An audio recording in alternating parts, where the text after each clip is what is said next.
Hello.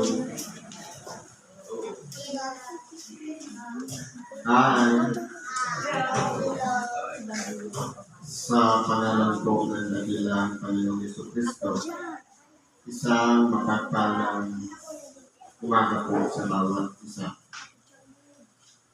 Siguro po, kagaya ng sinabi kanina, hindi lingid sa ating kalaman na meron tayong paparating na tinatawag na kalamidad. Ngayon po, sa pagpapatuloy ng ating gawain, sa mga baguhan man, nais ko po ipaunawa, na ito po ay mayroong programa na ginagawa. Kung tayo man ay naparito, katulong, at dahil sa ating karamdaman, gusto nating malunasan kung mabibigyan ng kagamutan ng ating mga karamdaman, ipagkatiwala natin sa Diyos na dapat una, maging malinis ang ating kalooban sa Kanya. Nang sa ganon,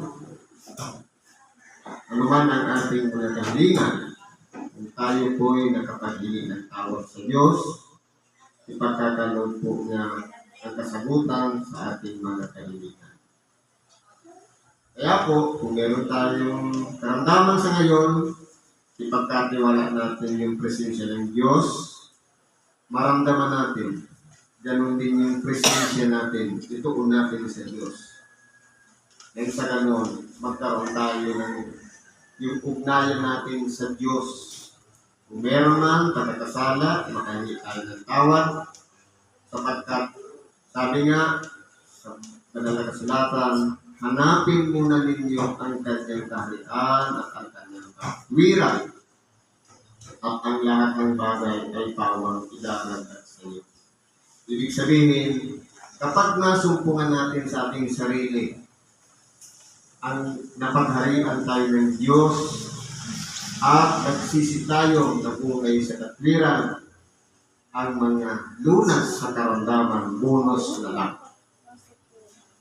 Ngayon po, dako tayo dito sa sitas na pinagkalog sa araw.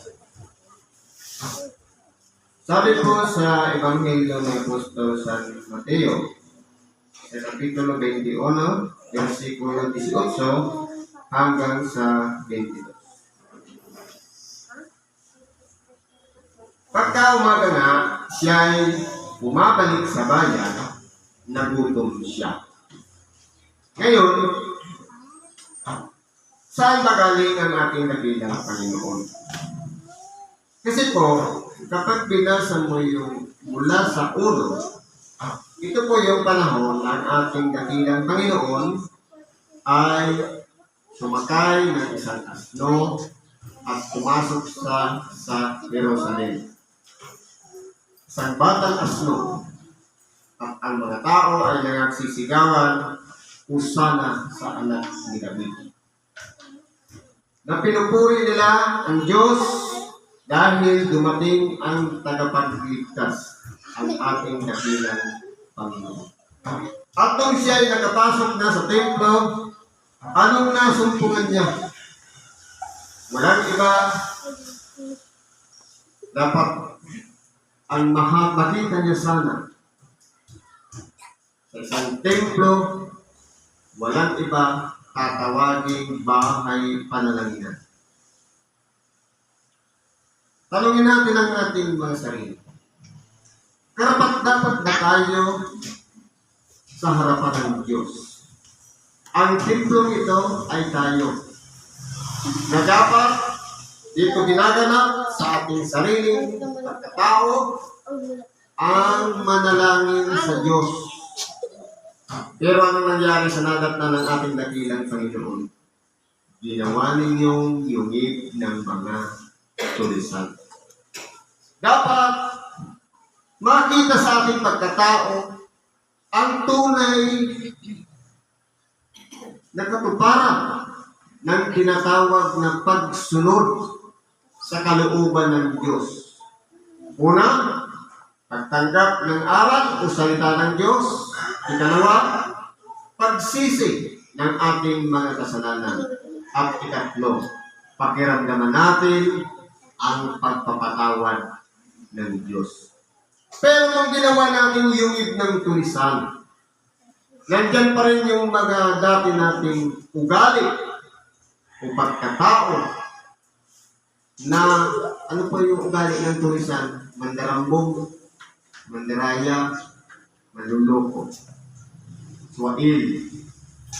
Kung iyan po ay naririyan pa rin sa ating kalooban, kahit tayo man hindi natin magagawang manalangin sa Diyos hanggat meron pa tayo ng mga ugali ng isang tulisan.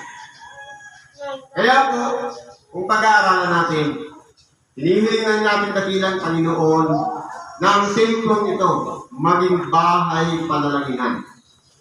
Kaya po, para maging karapat-dapat tayo sa ating dakilang Panginoon, ilapit natin ang ating sarili sa Kanya at humingi po tayo ng tawad sa lahat ng ating mga kasalanan.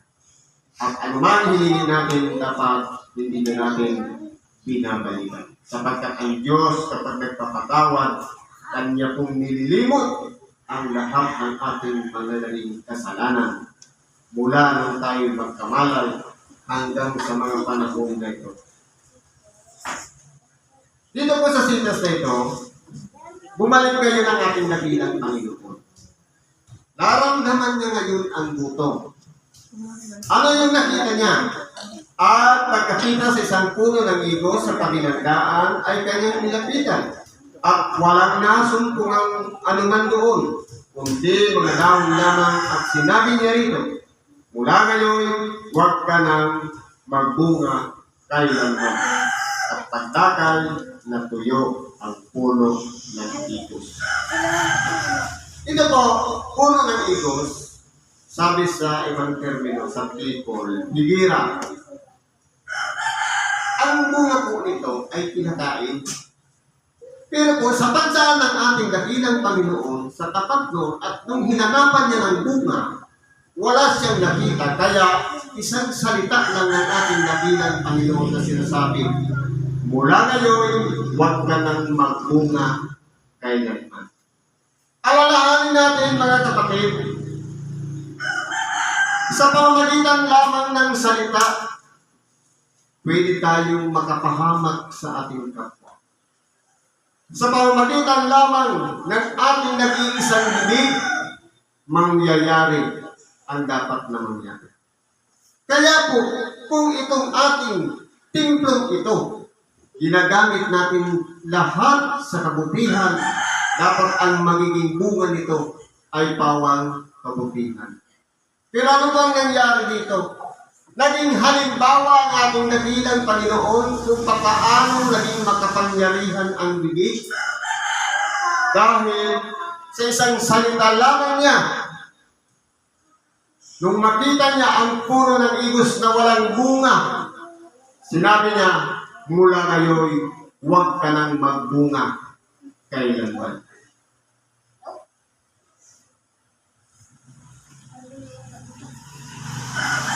At nang nakita ito ng mga alagad, ay nangagtaka sila, nangagsasabi, ano't pagdakay natuyo ang puno ng higos?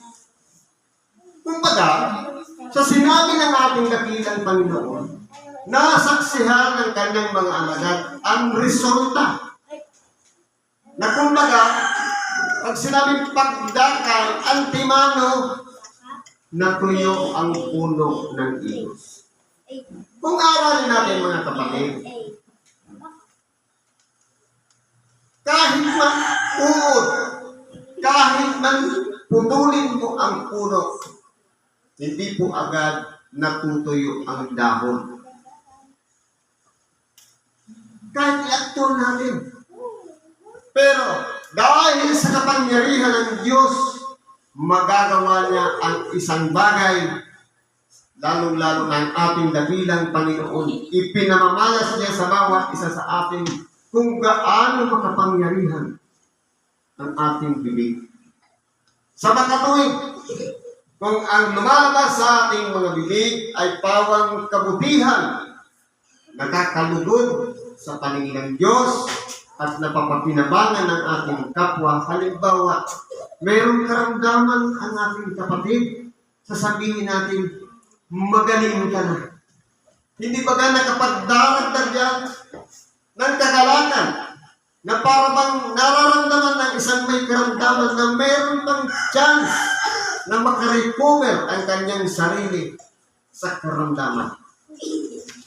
Sa makatuwid, kung tayo po ay pinanggagalingan ng isang bagay na mabuti,